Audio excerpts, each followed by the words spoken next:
Sometimes you need to get knocked down before you can really figure out what your fight is and how you need to fight it. Sometimes you need to feel the pain and sting of defeat to activate the real passion and purpose that God predestined inside of you. You have a great life in front of you, but your great life is in front of you. It's not behind you.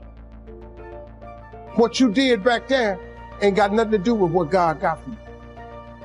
What you did back there was learn the lessons to get you to where you are at this particular moment right here. But what God got for you, do you know, man, that you can actually mess your life completely up? You can jack it all the way up, and you can turn around and get it right.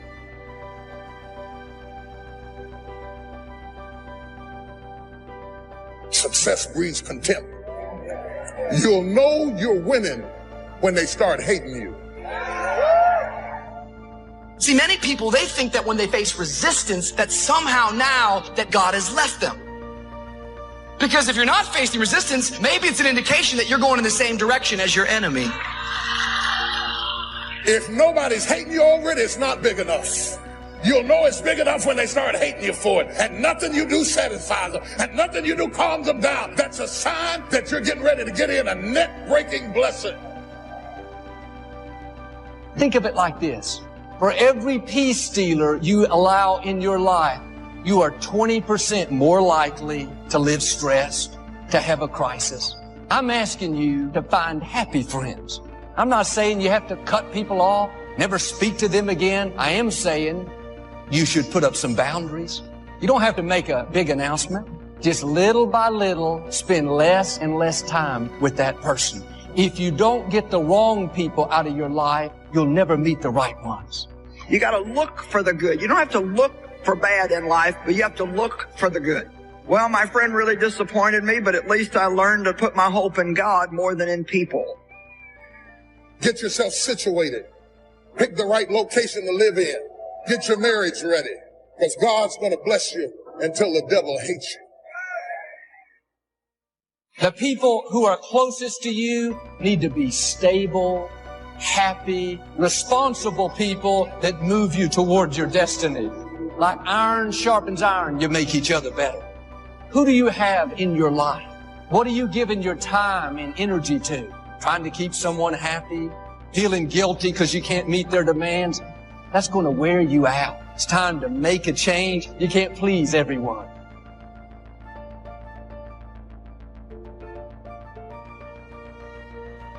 A dream will require integrity. And what others believe about you is never as important as what you believe about you.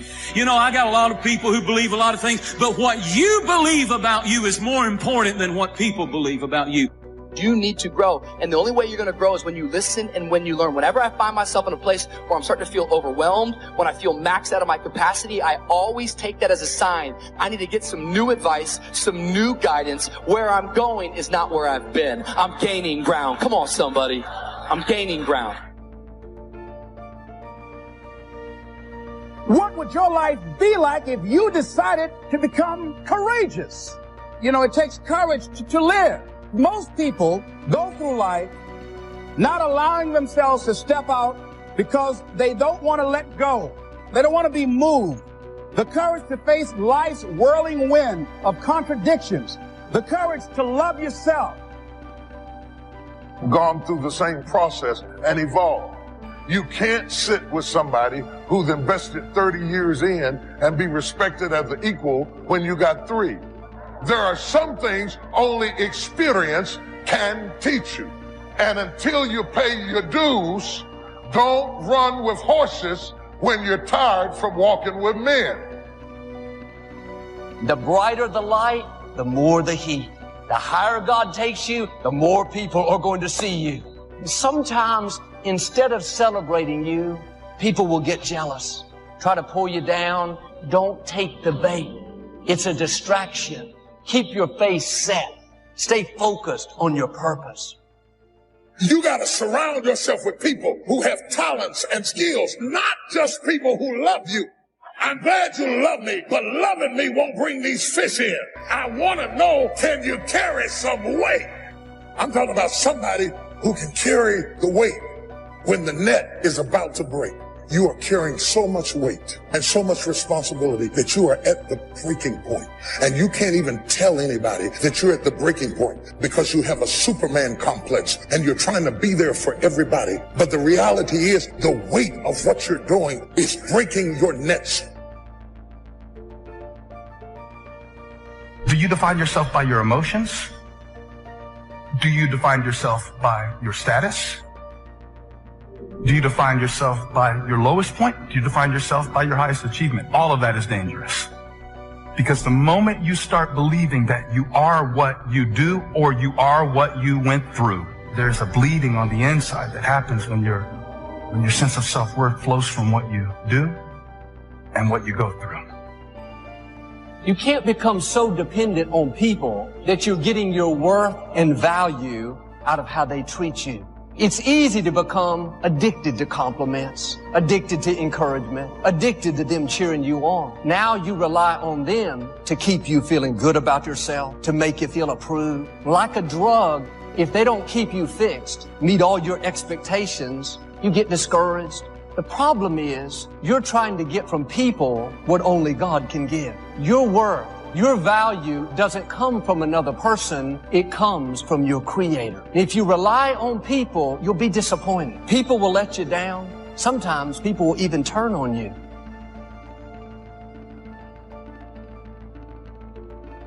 You have no idea what's in you. Do you understand that the problem that you're grappling with right now is not even the issue? It's just training for you. The lion that you're fighting with now is not even the issue. God just allowed the lion to come in your life so you'd have something to work on.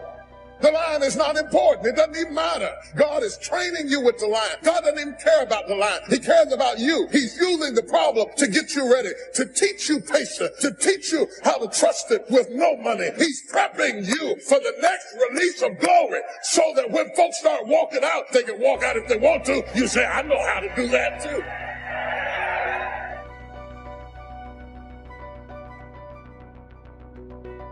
There's so much we're learning right now. We may not know we've learned it until way on the other side of it. You don't really realize life lessons until later. You know that, right? It's later that you say, oh, it was good for me that I was afflicted. Oh, it's good for me that they told me no. And it's later that we see the lessons. A lot of times it's later that we see the lessons. Why don't you let the people in your life off the hook? Maybe they did the best they could. They may have made decisions that you don't understand. Feels like it puts you at a disadvantage, but you didn't have to walk in their shoes. Bottom line, nobody owes you anything. God is keeping all the records. He has seen everything that's happened in your life. The injustice, the person that did you wrong, those people cannot pay you back. They cannot make you whole. Only God can.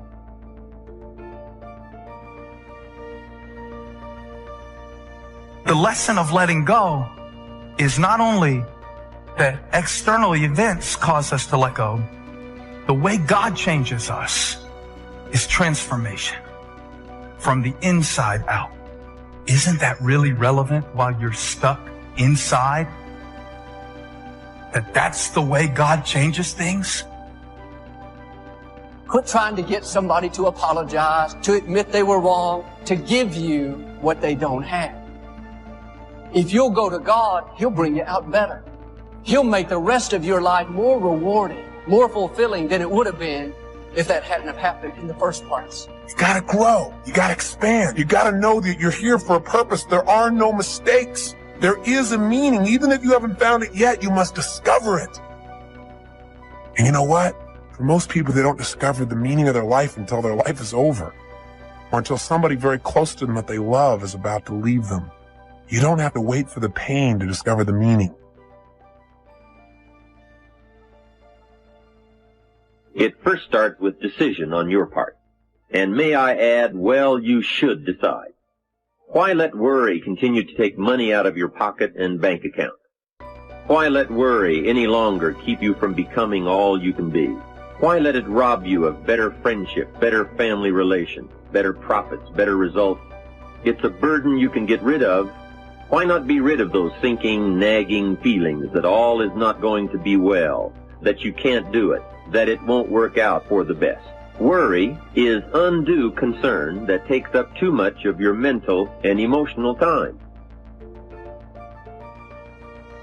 So how will I know when I found the purpose of my life? You decide what it is. You discover it and you decide this is it. Maybe later on I'll refine it. I probably will. But for right now, this is why I'm playing the game of life. This is what it's about. Every day, if I'm just being this way, if I'm just doing these kinds of simple things, then I know I'm on track. I know there's a reason for my existence. And so although you may believe it to be true about you, these doubts and negative thoughts you have, these were not your original thoughts. That's a powerful thing to understand because you weren't born this way. You weren't born doubting. You were born perfect. You were born believing you were going to do something great. You were born believing you were going to do something special with your life. As a baby, I promise you, you had no negative self-talk. You had no negative self-doubt. These are external sources. They're somebody else's thoughts they gave you because of how they felt about themselves. If you're offering words of wisdom to someone in the genuine attempt to help and they treat that with contempt, then shut up because you're demeaning your words by throwing them away. Self-confidence is self-trust. Self-confidence is building a reputation with yourself that you keep your word to you, that you keep the promises you make to you. Somebody with self-confidence has a reputation with themselves that I do the things I say I'm going to do. And so the cool thing is, self-confidence is an internal game. You do not need external accolades, external admiration in order to build self-confidence. You don't need any of those external forces. It's all done internally. You control this. And you control this by beginning today to keep the promises you make to yourself. It's not good enough just to keep the promises you make to yourself. You must acknowledge it when you do it to you to give yourself credit to create confidence momentum. Passion is the great energizer. You show me a person with passion, I'll show you a person with energy. You show me a person that lacks passion, I'll show you a person that lacks energy. It's a fact. Passion energizes people. So the question is very simple. What are you passionate about? When you wake up in the morning, do you wake up excited or do you just wake up? You see, it's that passion to do something, to be something, to change something, to make a difference. That's where the energy comes from. You can't take that old story into the new identity. One of the things we have to do to create a new identity is to begin to tell a new story. What's your new story? Who are you now? What are you all about now? Where are you going now? What's this new version of you? If you don't know, you can drastically change your income, change your future, change your health, change your marriage, change everything. If you don't know that, some people then go year after year after year not making much change simply because they didn't get to the class. And if you just rock along, I'm telling you it's okay. Anybody can live any way they choose, but I'm here to tell all of you that if you wish to, it's possible to make the next 3 years totally different than the last 3. Change that. It's easy to blame the other person, but start taking ownership for where you are. Are you proud of how you have been living your life? Have you explored your natural talents, your gifts, by enthusiastically trying a variety of activities? So we must be like life itself. Respond to the people who deserve it by taking the first step. Even God himself says, if you move toward me, I'll move toward you. That's the condition. Now, learn to work with the people who deserve it, not the people who need it. Now, here's what's the next step. Teach people how to deserve your time. Ladies and gentlemen, a lot of us have so much talent and abilities, we just put them back on the back burner, or just left them aside someplace. Never did anything with them, never brought them out here. What are you sitting on? What gifts are you sitting on? Have you resigned yourself to a life feeling that nothing can be done to change your future or your circumstances? Some people will not accept the new thing God puts in your heart. They're stuck in what was while God is telling you what is. It's new levels. It's greater influence. It's uncommon favor. Don't let the fear of what people are going to think keep you in your box. Your brain literally goes to work on finding the evidence to prove you right. And so that identity, you're constantly reinforcing it. If you believe a certain worth about yourself, that impacts the type of action you're willing to take. So if there's a goal you've got set, it doesn't matter what it is, pick a goal. To the extent that you believe it's consistent with your identity is to the extent that you will make an effort towards it. You don't know how strong you are until you have to be strong. Boy, anybody can have faith. You got a job, your marriage is working, you got money in the bank. Oh, you can have faith then. But faith not tested can't be trusted. Listen to me, listen to me. Desire discovers talent, right? If your why is deep enough, right? So you have a dream, you have something you want to do, and you know it's going to change your life. So what's the why? What's the reason you're doing it? Well, I'm doing this because of my kids. I want to be able to express myself in this universe, right? That's your why. So the why will take care of the how. So if you don't have the how, don't worry about it. Leap anyway. If you don't produce, you won't be happy. Here's number 2, good friend. The greatest support system in the world is good friends. You've got to work on that. Spirituality. If you are a believer, here's what you must do. Study, practice, and teach. Whatever's valuable to you, study, practice, and teach. The other thing is acknowledge your fears and then go into action. Anybody who's ever done anything, who's ever taken a chance, doesn't mean that they are not afraid. Courageous does not mean being the absence of fear. I think that being courageous is willing to do it because that's what you feel and you're going to do it anyhow. What is it about you that's different than your friends? I know I can do more than what I'm doing. I can have more. See, that's the difference between people who make it and people who don't make it. You have a power in you to overcome anything that you are confronted with. You trying to convince me or anybody else that you want to get it when you partying all week. What you got the latest iPhone for? Can you technically afford that? See, everything about what you're doing and the moves that you're making is getting in the way of the big picture. You still partying, you still popping bottles with models, you doing the most. You trying to convince everybody around you that you on, but you're not on. It was good enough for my father, and it's good enough for me. This is the man we ought to ask to use the telephone his father used, and drive his dad's old car, and wear his old clothes, and eat his food, and live in his house. No, what was good enough for my father is not good enough for me. Everything is changing, and the wise man or woman is the one who takes a yes attitude toward life, who looks for and expects change and improvement in every department of life. And I say to you, you have something special. You have greatness in you. And the road to the life that you want is straight and narrow. Everybody won't see it for you. You got to see it for yourself. And understand and know this. It's straight and narrow. Why? It's lonely at the top. A lot of us, we don't know where to start. 1, 2, we're afraid of taking the leap.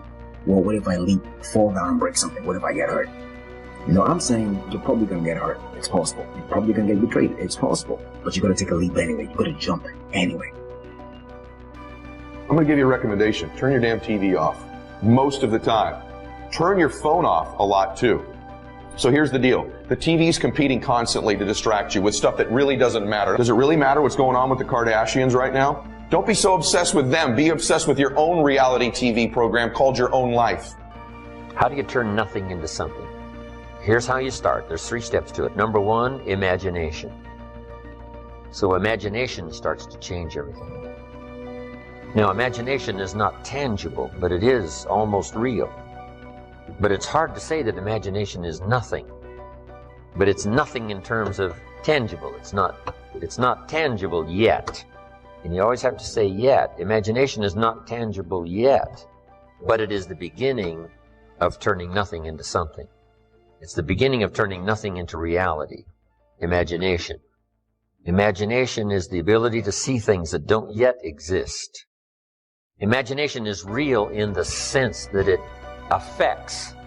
It'll affect your behavior. It'll affect your enthusiasm. It'll affect your emotions. It's real in that sense, but it's not real in the tangible sense. But to turn nothing into something, you start with imagination. Next is faith. To believe that what you imagine is possible. How would we start to strengthen our belief in that what we imagine is possible to turn it into reality? And there's 2 or 3 ways. One is to believe your own testimony. If you've done it before, why couldn't you do it again? If you've done it once, couldn't you do it the second time? Why not believe in your own testimonial? If I did it before, I can do it again. I was rich by age 31 and broke by age 33. But now my question was, could I do it again? And the answer was yes, of course. You know, I lost the money, but I didn't lose the skills. And that's what's important about personal development. You can lose the money, but not the skills, so who cares about the money? Hey, once you've got the skills, you own the skills. It's like sales. A skill is more valuable than a sale. Sometimes a salesperson says, I need a sale. I said, no, you need a skill. Sales are temporary. Skills are permanent. So we start with imagination, which is almost real. I mean, it's not real yet. It's not tangible yet, but it's almost real. Now we move to faith to believe that what we imagine is possible. So we study our own testimony. We've done it before, we can do it again. Here's what else we study. Other testimonials of somebody who did it. Somebody that built a hotel said, yes, I started with some plans and finally believed it was possible, and here it is. Say, well, if it's possible for one, it's possible for another. In fact, sometimes when we hear the testimonial, here's how they finish. If I can do it, you can do it. See, that's a classic testimonial that gives us now what we call faith. And one of the ancient wise writers said, faith is generated by what we hear, the vocabulary of what we hear, the vocabulary of what we read. That generates faith, to believe that it's possible. Now, faith is not reality. You can't say faith is nothing, because it affects. It's like radiation. To us, it's nothing because it can't be seen. But radiation is so powerful it can kill you. You can't see it, but it has an incredible effect. And that's true of faith. Faith can't be seen with the natural eye. It can't be seen, but it has an incredible effect on your attitude, on your behavior, on your disciplines, on your work for the day, and all the rest. So faith is tangible in that sense, that it affects the emotions, it affects the drive. But we still don't have a hotel. Even though the imagination is very powerful, and even though faith is very real, we still don't have a hotel. Because faith is not a hotel. Now, it's almost. It is so close. Here's what one writer described faith. Faith is a substance of hope. It's not a substance like a brick being a piece of the hotel, but it's almost. It's so close, it's substance. The writer also said it's so close, it's evidence. Now, not evidence you can see, but tangible evidence that's just as real as all of our human experiences that can't be touched, can't be seen. It's called the unseen magic. Language is the unseen magic. It can't be seen. The words can't be seen as they're transmitted from the speaker to the one who listens, but it can have a profound effect. That means it's more than nothing. But to create something out of nothing, we start with imagination, then we move to faith, which believes it's possible, which is almost real. I built my first home for my family in Idaho many, many years ago. And before I started this home, to construct it, I used to take my friends out to the vacant property. And I would take them on a tour through this house. Do you believe that? I would say, this is the living room. It's got a fireplace here. It's brick. And then come around here into the family room. Another fireplace, see through. On this side it's stone, on this side it's brick. I would walk them through the 3-car garage. Then I'd say, now we're going to take a tour into the kitchen. Here's the view outside the kitchen. They'd look through the window at the view. I could describe it to the detail. I could describe this whole house in detail. I described it so well one day, one of my friends bumped his shoulder on the fireplace. Left a little bruise there. Isn't that true, though? Faith and imagination is almost. It's called evidence and substance. Now, it's still not tangible, but it's not far from tangible. But now here's what we do with faith and imagination. We deposit it in disciplines and activity. Because faith without the activity serves no useful purpose. Imagination without the activity to translate it into reality serves no purpose. But wisdom and faith deposited in activity creates a reality. The reality of a career, the reality of a hotel that wasn't there. And the question goes like this: when should you start building the hotel that you've imagined and now believe that it's possible? When should you start? And here's the answer: as soon as you have it finished. You just got to remember that. You wouldn't start building a hotel unless you had it finished. Because if you start building something, somebody says, what's this going to look like? You say, I have no idea. See, they'd take you away to a safe place. No, the reason you start is because it's finished. So here's what we teach in time management. Don't start the day until you have it finished. You've got it laid out. Plenty of room for improvising, plenty of room for spontaneity, but you finish the day and then you start the day. You finish the week, then you start the week. But you shouldn't start building the hotel until you have it finished. Is it possible to finish it before you start? And the answer is yes. It would be foolish to start unless you had it. Unique things to remember. Now, here's what now turns wisdom and faith into reality, and that's activity, muscle. The labor, the work. Deciding to decide, to act, is a major, major challenge for all of us at different points in different areas of our lives. And there are things that happen to us along the way, experiences that we have that prevent us from working through the mental block of acting, of doing those things that we know we ought to do. And so what I want you to think about is, what is there that you know you need to do, that you want to do this, but for some reason or another, you've been holding back. For some reason or another, you just have not been able to gather your nerves or be able to work through the procrastinating or putting it off or justifying or blaming. Some reason or another, you just haven't done it. And you know you ought to do this. You really want to do this, but you don't know why you haven't done it. Because in order to begin to reinvent your life, you've got to make a conscious, deliberate, determined effort. That you really got to put all of yourself into it. It's very challenging to act, to do those things. There are times when you're looking at it and you say, I know I need to do this, but I don't feel like it. I think that among the things that prevent us from acting is the fear of failure. And if you've already failed, you don't want to fail again. The pain of that, the disappointment. Many of us don't act because we want other people's approval. We want everybody to like us and to accept us. And that's not possible. Many of us don't do the things that we want to do and don't act because we don't believe enough in ourselves. I have a friend. He's a business consultant. He helped a lot of people get their business started, and people come to him because they know he's knowledgeable. But this guy won't start his own business. Now, he's very smart. He can do it. Everybody believes in him except him. And he's so smart, he's talked himself out of it. Well, the numbers aren't right. There are other things, though, that affect us. It's that not wanting to take personal responsibility. We want somebody else to do it. Many times we